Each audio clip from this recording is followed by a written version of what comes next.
মধ্যরাতে রাজধানীর বসুন্ধরায় north south বিশ্ববিদ্যালয়ের সামনে জাতীয় নাগরিক পার্টি এনসিপিবির নেতা সার্জিস আলমের সাথে বাকবিতণ্ডা ও শিক্ষার্থীদের উপর হামলার ঘটনা ঘটেছে। এতে ছাত্রদল জড়িত বলে অভিযোগ করেছেন বেসরকারি বিশ্ববিদ্যালয়ের শিক্ষার্থীরা। হামলায় আহতরা রাজধানীর কুর্মিটোলা হাসপাতাল ও ঢাকা মেডিকেল কলেজ হাসপাতালে প্রাথমিক চিকিৎসা নেওয়ার পর সাংবাদিকদের এসব কথা বলেন। শিক্ষার্থীরা জানান, সন্ধ্যার পর বসুন্ধরা আবাসিক এলাকায় কয়েকটি প্রাইভেট বিশ্ববিদ্যালয়ের সহযোদ্ধাদের সাথে দেখা করতে যান এনসিপির উত্তরাঞ্চলের মুখ্য সংগঠক সার্জিস আলম। নর্থ সাউথ বিশ্ববিদ্যালয়ের গেটের সামনে গেলে কয়েকজন স্লোগান দিয়ে বিশৃঙ্খলা সৃষ্টির চেষ্টা করে। বেসরকারি বিশ্ববিদ্যালয়ের শিক্ষার্থীরা বলেন, ছাত্রদলে 40 থেকে 50 জন অস্ত্রধারী বৈষম্য বিরোধী ছাত্র আন্দোলনের কর্মীদের ওপর হামলা চালিয়ে কয়েকজনকে গুরুতর আহত করে।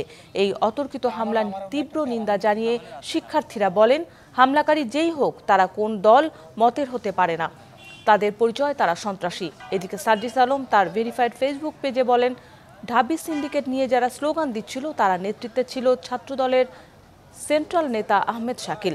এ সময় ছাত্রদলের শাকিল সহ জড়িত বাকিদেরকেও দ্রুত বিচারের আওতায় আনার দাবি জানানো হয়। এ নিয়ে আজ বেলা 12টায় নর্থ সাউথ বিশ্ববিদ্যালয় ক্যাম্পাসে সংবাদ সম্মেলন ডেকেছেন বেসরকারি বিশ্ববিদ্যালয়ের শিক্ষার্থীরা।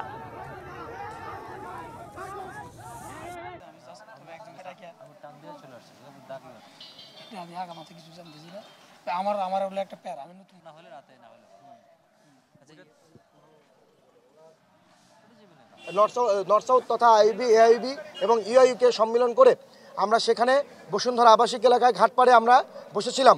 সেখানে উপস্থিত হয়েছিল সার্জিস আলম। সে আমাদের কথা শুনেছে।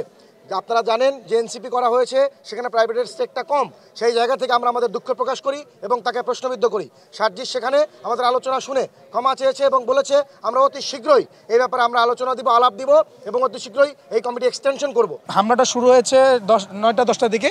তো যখন আমি থানায় গেলাম, তো আমি থানায় ঢোকার সময় আমি যখন সবাইকে নিয়ে ঢুকি যে আমি ওসির সাথে কথা বলবো, যে ব্যাপারটা কি হয়েছে আমি শুনতে চাই, সে তখন ওই জায়গায় ওই থানায় শাকিল 1-150 পোলাপান নিয়ে সে ওইখানে রেডি থানার ভিতরে, এমনকি তারা অতি উগ্র ছিল।